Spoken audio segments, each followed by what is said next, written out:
There is a feeling that lives quietly inside you. Sometimes it whispers, other times it screams. It's that voice that tells you you're not enough, not good enough, not smart enough, not capable enough. It's the weight of feeling small in a big world, as if everyone around you possesses something you will never be able to have. It's that sensation of being trapped in an invisible cage, where every day is a battle against your own inadequacy and against that constant feeling that you're simply not enough. You are not alone in this feeling. Many people carry this silent burden every single day of their lives, hiding it behind carefully practiced smiles. Masks they wear for protection, or sometimes even behaviors that seem superior just to cover up that deep, aching pain. What few people know is that this emotional state has deep roots in human psychology. More importantly, there is a way out. Today, we're going to talk about what holds you down and paralyzes you. We're going to explore the invisible layers of the weight you've been carrying on your back. And if you allow it, we will walk together toward the freedom you should have had all along. Because that freedom exists, and it's closer than you think. Because you matter. You matter deeply. And this weight you carry does not define who you truly are. This is another Headspace Talks. Let's walk together. Everything begins very small. When you were a child, there was a moment when you simply realized the world is big, and I am small. You saw your parents, the adults around you, and noticed they could do things you couldn't do. They were taller, stronger, more in control, more confident. And you had limitations. Limitations in a body that hadn't grown yet. Social limitations because you were too young. Emotional limitations you didn't even fully understand. This first perception, this innocent and almost inevitable discovery that you're not all-powerful is completely natural. It's expected. It's part of being human. A psychologist named Alfred Adler discovered something revolutionary at the beginning of the 20th century. This feeling of inferiority is universal. Every one of us goes through it. It's not your problem. It's not your flaw. It's human. It's as human as breathing. But here's the critical point, the moment where everything can shift direction. Not everyone processes this natural feeling well. Some people let this sense of smallness evolve silently, growing in the darkest corners of the mind, taking deep, visceral roots. And that's when this natural feeling of inferiority, which was supposed to be a simple fuel for personal growth, turns into something completely different, something paralyzing. The problem is not feeling inferior. The problem is when this feeling doesn't transform into anything, when it doesn't become motivation to grow, when it doesn't become creative fuel for life, when it simply stays there heavy, dense, taking up space in your chest. That's when it becomes a prison, an invisible prison you carry every day, like a chain no one else can see. And this prison begins when you start comparing yourself not in a healthy way. Not as constructive learning, but in a destructive, corrosive, toxic way. You look around and see someone more beautiful, more intelligent, more successful, more confident, with more opportunities. And you think, why am I not like that? Why do I have to be so incapable? Why is my body like this? Why is my mind like this? And each comparison is like a screw tightening that chain around you. Each negative thought is another step down. Life goes on, experiences pile up, your failures seem to confirm everything you feel, and the belief sinks deeper and deeper, and though you almost forget there was ever a time when you didn't feel this way. Inside you, there is a voice. And this voice speaks all the time. It doesn't rest. When you wake up, it's already there, whispering doubt. When you try to sleep, it follows you, replaying every failure of the day. It talks, and it says things you would never, in your entire life, say to someone you love. But you say them to yourself. I'm not good enough. This phrase is so common, so present in so many lives, that it almost feels normal, doesn't it? You hear it everywhere. You see it on social media, hear it from friends, read it in self-help books.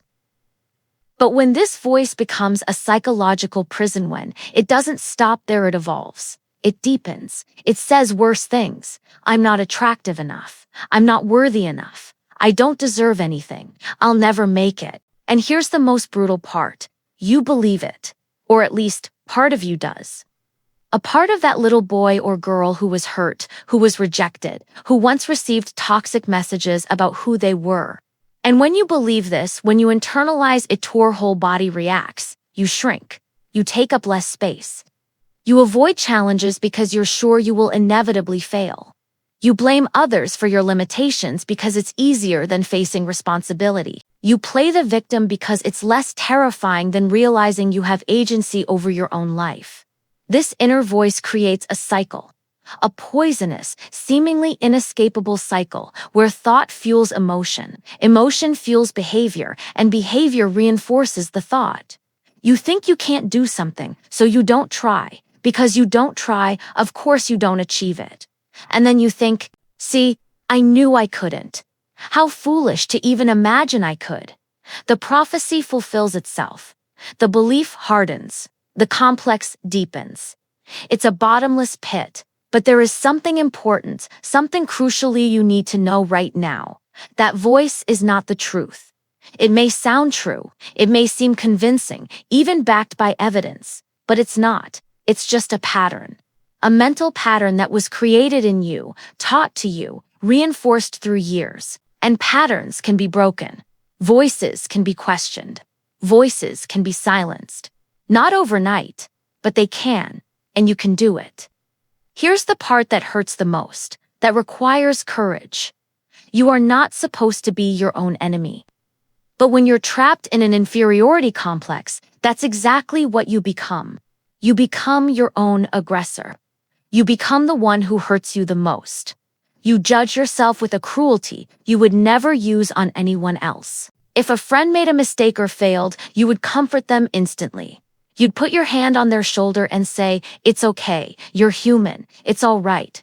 But when you make a mistake, when you fail, when you get hurt, you attack yourself. You belittle yourself. You punish yourself as if you deserve to suffer as. If suffering were the right response to imperfection. Forgiveness is not a weak word. It's not giving up. It's not letting people hurt you without consequences. It's not forgetting. Forgiveness is finally, after so long, telling yourself with all possible honesty, "It's okay, I messed up." Or maybe I was limited by circumstances I couldn't control. Or maybe the forces around me were stronger than I was at that moment. And that's okay, truly okay.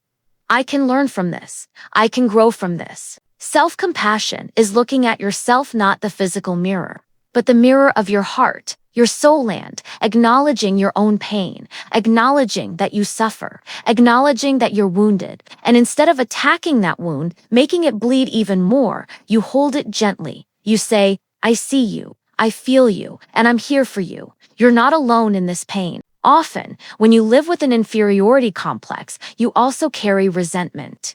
Deep resentment toward the people who hurt you, the situations that limited you, the world that felt unfair, toward God or the universe for what you received. And that resentment is heavy, like carrying a rock that grows bigger every day, day after day, year after year. The weight only increases. Forgiveness doesn't mean forgetting what happened.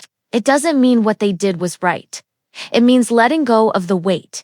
It means saying, "This happened, it hurts. It may hurt for a while. But I won't spend my present energy being a prisoner of my past. I'm letting this go." And when you forgive yourself truly, deeply, genuinely forgive yourself for your humanity, your imperfections, your mistakes, something changes. Not immediately, but it changes. You breathe easier. Your chest feels less tight. You can look forward. You can imagine possibilities instead of only limitations. Remember that day when you managed to do something that felt impossible. That day you gathered all the courage you had and said no when it was incredibly hard to say it. That day when you tried something new even though fear screamed inside your chest. That simple moment when you just kept going. That matters. That matters so much.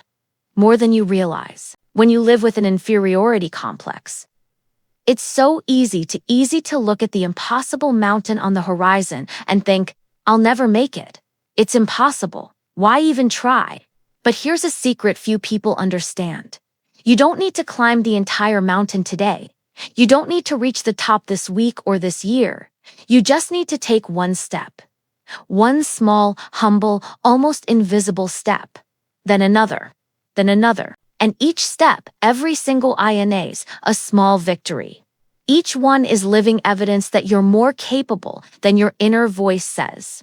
The problem is that we often don't recognize these small victories. We walk past them like they're nothing. Did you wake up even though you felt empty or depressed? That's a victory. Did you talk to someone even though anxiety tightened your chest? That's a victory. Did you try something new even though you were sure you would fail? That's a big victory. These things deserve recognition. Gratitude has a healing power few truly understand. When you begin to notice the small things, the simple fact that you're alive, that your body works even if imperfectly, that there's someone who loves you, that you have abilities you take for granted, that you can think and feel, when you pay attention to these things, your perspective shifts radically. The weight doesn't vanish, but it becomes lighter. And here's the deep secret. These small victories, when acknowledged and celebrated, when you pause for a moment and say, I did that, they accumulate. They create a new pattern, a new neural pathway in your brain, a new way of seeing yourself, a pattern where you're not just someone who fails, someone who is inadequate. You're someone who tries, someone who keeps going despite fear, someone who grows, someone who advances even when it's hard, someone who perseveres. And that, my love, is all that matters. All that truly matters. There is something you need to understand deeply, not just intellectually, but with your entire being. You are deserving. You deserve good things. Not because you did something extraordinary, not because you accomplished an impossible goal, not because you're perfect. You deserve simply because you exist, because you breathe, because you have a beating heart, because you are alive. But when you live with an inferiority complex, that truth feels so distant it resembles fiction. You look at others, those who seem to have succeeded, who seem happy, who seem like winners, and you think they deserve love. They deserve happiness. They deserve success. They deserve to be okay. And then you look at yourself with the harshest eyes possible and think, me. I don't deserve any of that. I'm different. I'm less. That's the lie the complex tells you. A lie you believe so deeply that you begin shaping your entire life around it. Without noticing, you turn down opportunities because you assume you don't deserve them. You push away people who truly love you because you fear they'll discover the truth about you. You sabotage your own success in ways so subtle you don't even realize you're doing it because deep down you believe good things aren't meant for you. But love, real love, the kind that starts inside you and flows outward, love doesn't work like that. Love doesn't operate on merit or demerit. Love says, you're hurt. It's okay. You made mistakes. It's okay. You feel inadequate. It's okay. You think you don't deserve anything good. It's still okay. I'm here. I still believe in you.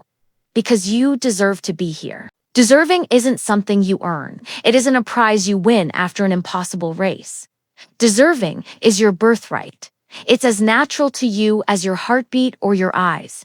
And the more you tap into that truth, this visceral sense that you deserve to exist, to love and be loved, to have a good life, to dream, the more you loosen the complex that suffocates you. Self-love is not narcissism. It's not unpleasant arrogance. It's not believing you're better than others. It's finally saying to yourself with conviction, I see you. I acknowledge your pain. I acknowledge your imperfections. And you still deserve the best life has to offer. You deserve happiness. Most people suffering from an inferiority complex are living in 3 time periods at once. They're constantly reliving traumatic moments from the past times they were humiliated, rejected, told they weren't good enough. They're anticipating failures in the future that haven't happened yet. What if I fail? What if they reject me? What if I can't do it? And while this is happening, while you're split between past and future, the present goes unnoticed. The now slips away while your mind is somewhere else. But here's a truth few talk about. The only place where you have power is here, now. In this exact moment, in this breath, you cannot change what already happened. No matter how much you wish you could go back and do things differently, you can't. You cannot control what will happen tomorrow or next year. Many things are out of your control, but you can choose what you do right now. You can choose how you respond. You can choose what you believe. You can choose to get up. You can choose to try. You can choose to love yourself anyway. And when you bring your attention to the present, when you stop mentally traveling to the past or the future and you're actually here, something magical happens. The weight doesn't disappear instantly, but it lightens. Possibilities open. Because in the present, you are not the failures of your past. You are not the anxiety of your future. You are simply you. You with your real limitations, not imagined ones, but also with your real abilities to create, to love, to contribute, to make a difference. The present offers you constant restarts, continuously. With every breath, you can choose differently. You can think differently. You can respond differently. And these choices, when multiplied over time, transform an entire life. They turn a story of failure into a story of resilience. They turn a life of imprisonment into a life of freedom. Many people perhaps you to wait for the perfect moment to begin. They wait to feel confident, which never arrives out of nowhere, to have more resources, which are never enough, to receive more validation, which depends on others. But the perfect moment is now. With what you have, with who you are. Because life doesn't wait for you to feel ready. Life doesn't pause while you heal. Life keeps moving. Days pass, years pass. And suddenly, you might reach the end of your story and painfully realize you never truly lived. You never allowed yourself to try. You never allowed yourself to dream because the complex was too strong, and that regret is perhaps the cruelest pain of all. Let's pause for a moment. Let's breathe together. Put your hand on your chest. Feel your heart beating. Feel your breath. You are alive. You are here. That means something. Everything we talked about today, about the invisible causes of this complex, about the voice that won't leave you alone, about the forgiveness that frees, about the small victories that matter, about deserving, about the power you have in the present all. Of that points to a single truth that is universal and real. You're not trapped, not truly. You can leave this cage. You can break these chains. The door was always open. You just couldn't see it. Or you were too afraid to walk through. The inferiority complex isn't a psychological death sentence. It's not something you must carry forever like a curse. It's a pattern, and patterns can be broken. Behaviors can change, thoughts can be transformed, beliefs can be rewritten because you're not static, you're dynamic. You're always changing, always evolving, always having the opportunity to become something new. You are creative, even if you've never thought of yourself that way. You are resilient. You are much, much more capable than you imagine. Maybe you still have wounds that hurt. Maybe you've carried them for years, for decades. Maybe you still hear that voice saying you're not enough, that you don't deserve anything, that you should give up.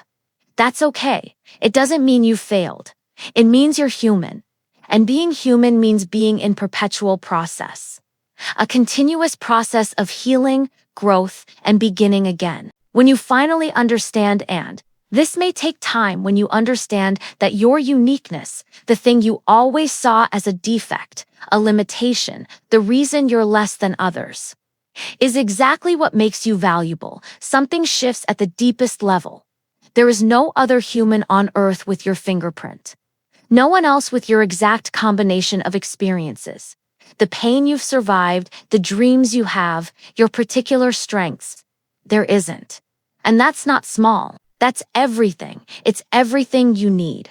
Life is movement. Life is renewal. And you can begin now, not when you're ready. Because when you feel inferior, you never feel ready. Not when you're certain, because fear never disappears completely. Now, with all the fear you feel, with all the insecurity that follows you, with all the imperfection you carry, because life is happening and you deserve to live it fully.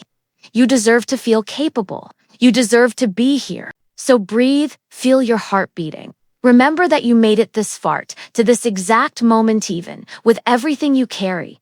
Even with the complex trying to stop you, even with the voice telling you you can't. And that proves one undeniable truth. You are far, far stronger than your complex will ever be. When you finally see beyond the weight you carry, when you realize you are not your failures, not your inadequacy, but someone in continuous discovery and healing, everything changes. The complex may not disappear. Your insecurities may not disappear. But something shifts. The relationship changes. And that shift, that alone, is enough for you to restart. It's enough for you to live. Because in the end, overcoming an inferiority complex is not about becoming someone different. It's not about being perfect or always confident or never feeling fear or doubt again. It's about stopping the fight against who you aren't, beginning to build something beautiful, something real, something meaningful with what you already have. It's about giving your wounds a new meaning. It's about transforming pain into fuel. It's about deeply understanding that being human with all limitations and imperfections, with all fears and insecurities is being valuable. It's belonging in this world. It's deserving to be here. So I leave you with a question to reflect on in the coming days. Every time the complex whispers again. If you knew with absolute certainty that exactly as you are with your real fears, your real insecurities, your past failures, you were still worthy of love, of success, of a good life, of dreaming big, how would your life be different starting now? How would you treat yourself? How would you face challenges? How would you allow yourself to live? And of course, if you want to keep walking this path with me, subscribe to the channel and turn on notifications. Here, at Headspace Talks, we learn together to transform pain into strength and silence into healing.